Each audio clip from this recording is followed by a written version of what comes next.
This exercise is to do with the application of the input and output impedance theorem. We've done some exercises involving this double-stage amplifier, the common emitter and the emitter follower.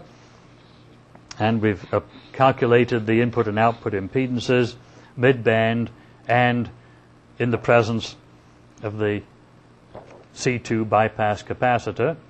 And the last thing we did was apply the theorem to the coupling capacitors C1 and C3, of which the first step is to put those capacitors into the model. So what we did finally was insert those capacitors and ignore the C2, again assuming that's a complete short circuit. And we discussed how to modify the gain expression to account for the C1 and the C3, which we did by using the extra element theorem in succession.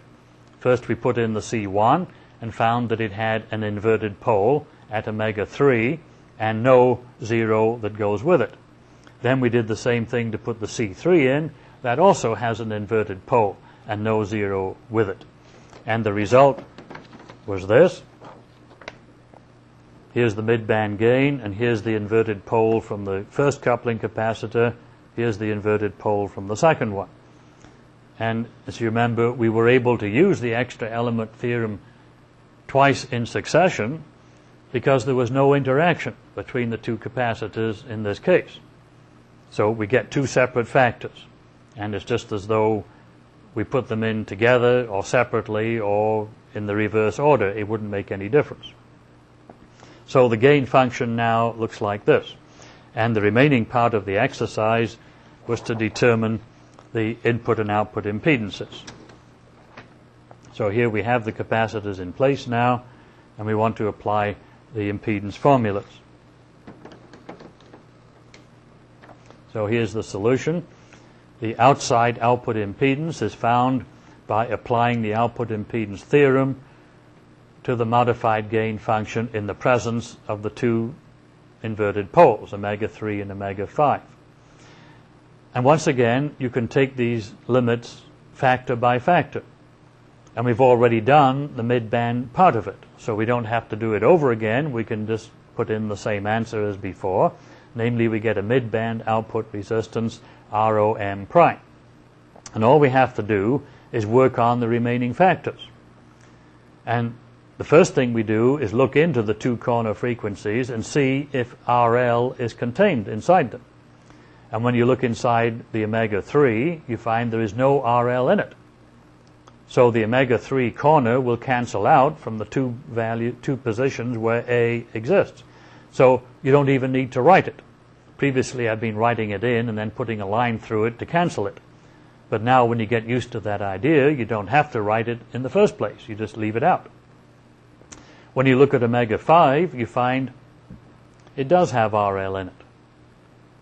So it will be affected by the limit, and it won't cancel out, and so you have to retain it. All that happens is you define a new corner frequency. This factor from the bottom comes around on top, and it simply is a new corner frequency obtained from the old one by letting RL go to 0. And that's the result, automatically in factored pole 0 form. That's for the outside output impedance. If you want the inside output impedance, you take the other limit in the result. So you simply let RL go to infinity in what you have already. So that converts ROM prime to ROM. We've already done it before. You don't have to do it again. You look at the corner frequency in the numerator. It's already had RL limited out of it, so it doesn't change anymore. And the only one that does change is the omega 5 in the denominator, because it still has RL in it. So when you let RL go to infinity in that, the omega 5 goes to 0. So that's an extreme case.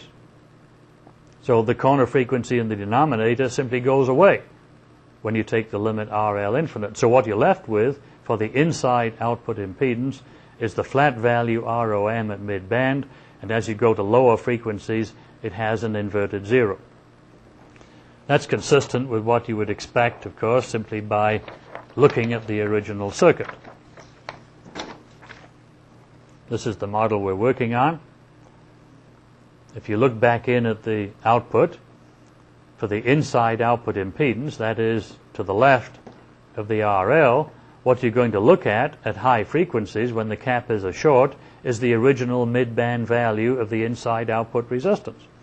And at lower frequencies, as the cap opens up, all that happens is you get the capacitor in series with that mid-band value, so the output impedance goes up, which is exactly what is predicted from this result.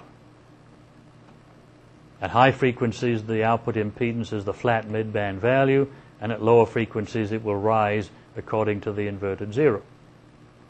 So that completes the output impedance. To find the input impedance, you simply apply the formula to the appropriate gain, which is now also includes the omega-3 and the omega-5 inverted poles. The mid-band value you don't have to do again.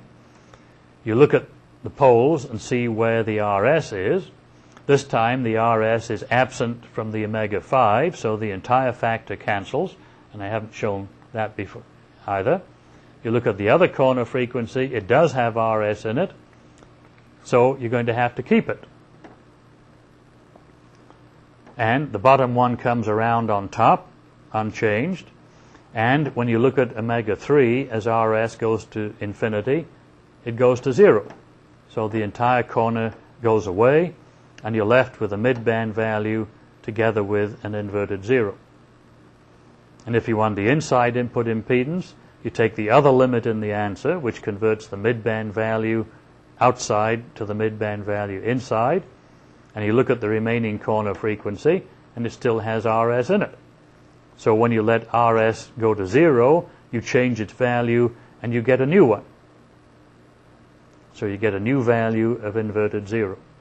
So the conclusion is the inside and outside input impedances both have the mid-band values, which are different, and they both have inverted zeros. And that's consistent with looking at the original diagram also, because the inside input impedance is the mid-band value when the cap is a short, and at lower frequencies the cap starts to open up, and so the input impedance will rise. And the same thing will happen for the outside input impedance. The only difference is the mid-band value is larger. But when the cap opens up at low frequencies, again the outside input impedance will take off and start to rise. So that completes the example of applying the input and output impedance theorem to this particular example.